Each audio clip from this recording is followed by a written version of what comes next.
Final दोस्तों trailer आ चुका है चोरनी सास की झूठी बहू। तो आज के इस वीडियो के अंदर हम बात करने वाले हैं कि इस ट्रेलर के अंदर में किस प्रकार से कहानी को दिखाया गया, स्टोरी को दिखाया गया, क्या क्या चीज आप सभी को इस मूवी के अंदर में देखने को मिलने वाला है।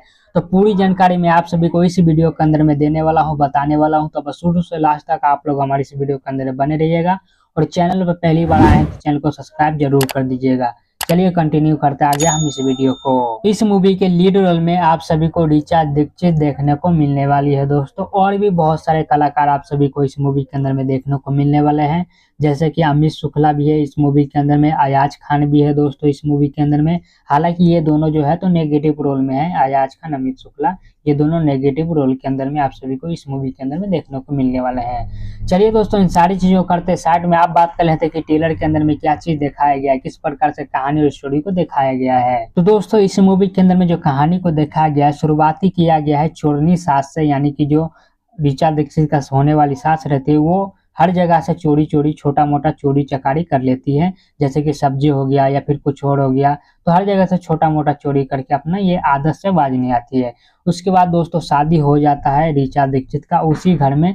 तो जैसे कि दोस्तों ऋचा दीक्षित जो खूब ज्यादा झूठ बोलती है और उसकी सास जो है खूब ज्यादा चोरी करते, तो जोड़ी जम जाता है इन लोगों का दोस्तों। उसके बाद फिर एक स्टोरी को दिखाया गया दोस्तों कि ऋचा दीक्षित का जो सास है या फिर उसका हस्बैंड जो है वो किसी को और की गुलामी करते हैं, इस वजह से कि उसका जो जमीन है, जो जमीन का पेपर ऊपर है, उन्होंने उनसे छीन कर और गिरवी अपने पास रख लिया।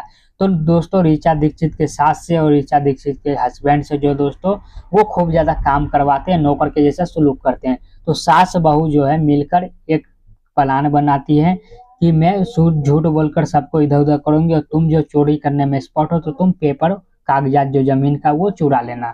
तो कुल मिला के दोस्तों इस प्रकार से इस मूवी के अंदर में स्टोरी और कहानी देखने को मिलने वाला है। अगर बात कर ली जाए इस मूवी की स्टोरी और कहानी के बारे में कि नई है या फिर ठीक ठाक है कहानी, तो दोस्तों मुझे जहां तक समझ में आया है ये स्टोरी का कहानी जो एकदम बिल्कुल ही परफेक्ट है इस मूवी के हिसाब से दोस्तों। क्योंकि दोस्तों ट्रेलर जब मैं देखा तो ट्रेलर के अंदर में जो स्टोरी कहानी जो जिस प्रकार से चल रहा था, तो मुझे नहीं लगा कि कुछ भी ज्यादा हो रहा है या फिर थोड़ा बहुत कम हो रहा है। हाँ कहीं कहीं पर आप सभी को थोड़ा बहुत ओवर एक्टिंग देखने को मिलने वाला है किसी किसी का। लेकिन दोस्तों ओवरऑल अगर देखा जाए इस मूवी के हिसाब से तो ठीक ठाक कहानी है, दर्शकों को काफी ज्यादा पसंद भी आने वाला है इस फिल्म का स्टोरी। और दर्शकों को काफी ज्यादा इंतजार भी है कि इस फिल्म को यूट्यूब पर कब रिलीज किया जाएगा, इस फिल्म को टीवी चैनल पर कब चलाया जाएगा। तो जैसे कोई भी अपडेट निकल के आता है मैं आप सभी को वीडियो बनाकर अपडेट कर दूंगा। चलिए इसी के साथ इस वीडियो खत्म करते यहीं पर। उम्मीद करते हैं आप लोग को हमारा वीडियो जानकारी पसंद आया होगा। पसंद आया तो वीडियो को लाइक करके चैनल को सब्सक्राइब कर दीजिएगा। मिलते हैं किसी दूसरी वीडियो के अंदर में, तब तक के लिए जय हिंद जय भारत दोस्तों।